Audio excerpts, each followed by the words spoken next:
Olá, galera do sétimo ano, professor Rodrigo, Educação Física. Vamos à nossa quarta atividade da apostila, página 28, né? E nossa sétima semana. E na pauta de hoje, pessoal, nós vamos falar sobre a diferença entre as práticas de conscientização corporal e as práticas de condicionamento físico, tá? Relembrando um pouquinho com vocês da aula passada, nós falamos sobre as ginásticas de conscientização corporal, né? Que são práticas milenares, como o relaxamento, a meditação e a automassagem. Elas tiveram origem, né, em países orientais. Elas foram organizadas e utilizadas na busca pelo equilíbrio. E os seus enfoques, eles concentram-se principalmente na prevenção de doenças e na procura cotidiana pelo bem-estar. E quando chegou no Brasil, né? Então, as ginásticas de conscientização corporal, elas começaram a se destacar no Brasil por volta da década de 60, em um movimento que foi chamado de contracultura, né? Esse movimento, ele defendia a luta contra diversos tipos de discriminação, além de buscar valores que prezavam a liberdade, a igualdade, o não consumismo e a não violência. E qual foi a interferência, né, desse movimento? Esse movimento chamado de contracultura. Por que contracultura, professor? Porque é uma prática, essas práticas de conscientização corporal, elas são práticas diferentes da maioria das práticas habituais, né? Que estamos acostumados a praticar e a presenciar. Nas práticas corporais, esse movimento interferiu na concepção e na relação com o corpo e na atividade física, né?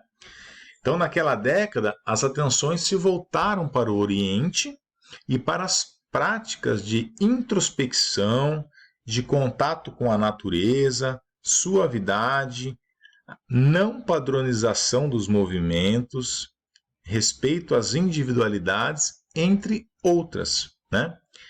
Essa busca explica, né, a denominação de ginásticas de conscientização corporal, pois pressupõe atenção e tomada de consciência maior do praticante em relação aos seus movimentos e sentidos. E quais são, professor, os exemplos dessas atividades, né? Exemplos dessas atividades é a meditação, como nós já falamos, o yoga, pilates, o tai chi chuan, a massagem, a automassagem, a antiginástica, né? E entre outras. E quais são, então, as características desta prática, né? As características dessas práticas, elas divergem de outros tipos de ginástica presentes em nossa cultura. Por isso que ela foi chamada movimento de contracultura, né? Porque ela diverge da maioria das práticas de ginástica presentes em nossa cultura, né? E quais são, né, a maioria das práticas presentes na nossa cultura? São práticas, né, como as direcionadas ao esporte de competição, a repetição mecânica de movimentos, a padronização dos exercícios e ao condicionamento físico, sem a valorização de outros aspectos, como a introspecção ou a sensibilidade. Então, as práticas que estamos acostumados, né, que estão mais presentes em nossa cultura, são práticas que geralmente visam um rendimento, né, visam uma performance. E essas ginásticas de conscientização corporal já têm um enfoque diferente, um enfoque mais no lado do sentir, né, na introspecção, no estado de presença, acalmar a mente, relaxamento, né? Então, são enfoques diferentes. E vamos falar aqui um pouquinho sobre a antiginástica, né? O que é a antiginástica? A antiginástica é um método que foca no relaxamento da musculatura e na correção dos defeitos posturais, né? Então, esse termo ele surgiu como oposição ao conceito de fitness, ou seja, contra o esforço excessivo que alguns tipos de ginástica de academia exigem dos praticantes.